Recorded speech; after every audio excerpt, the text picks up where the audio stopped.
Well, I've been in Israel here almost 2 weeks, and I come by this area, every other day, maybe.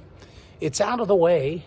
It is the broad wall, Hezekiah's broad wall, but right down here would be the actual wall that Nehemiah rebuilt. They have the estimated height. I'm in a different spot than I normally am, but right over there let me get my finger right there, up there. That's where the height of the wall was.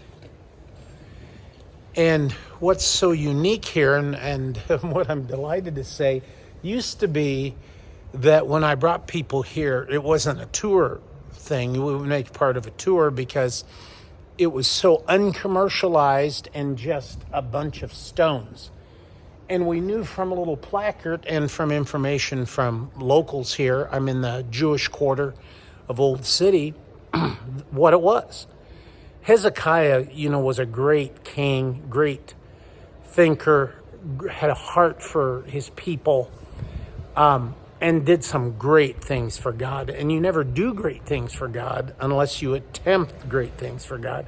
And you never attempt great things for God unless you do things in such a way that if God didn't intervene, you'd be really embarrassed.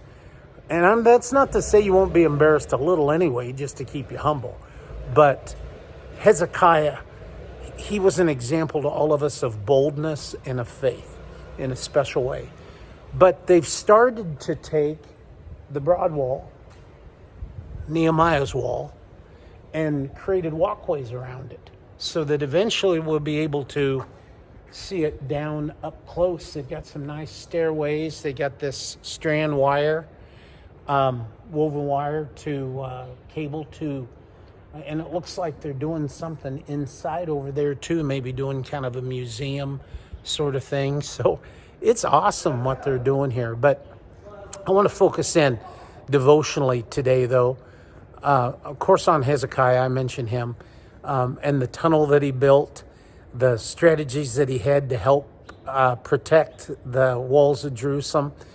But once they were taken down, and remember, the only reason that Israel ever fell was because they got their eyes off of God and they rebelled against God. And when they rebelled against God, God was always there to remind them that he wanted their heart. And even now, I'm here in real time during the war between Israel and Hamas.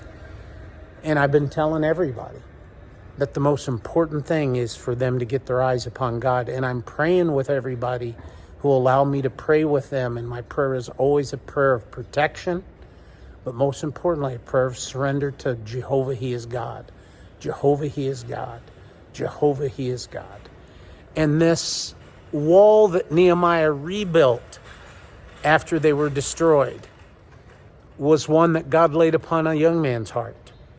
And with boldness, he went before the king. He was a cupbearer for the king in a foreign nation. He went to the king and asked for time off. And not just that, he asked for the supplies. And that's a nervy thing to do, but he said it with clarity. This is what's so important: wisdom and clarity.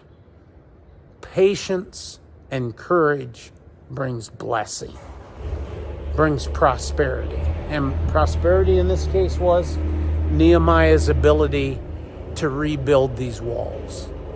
I think from time to time, we need to remind ourselves we have not because we ask not. Jesus said, ask, seek, and knock. For whoever asks receives, whoever seeks finds, and to him who knocks, the door will be opened unto him.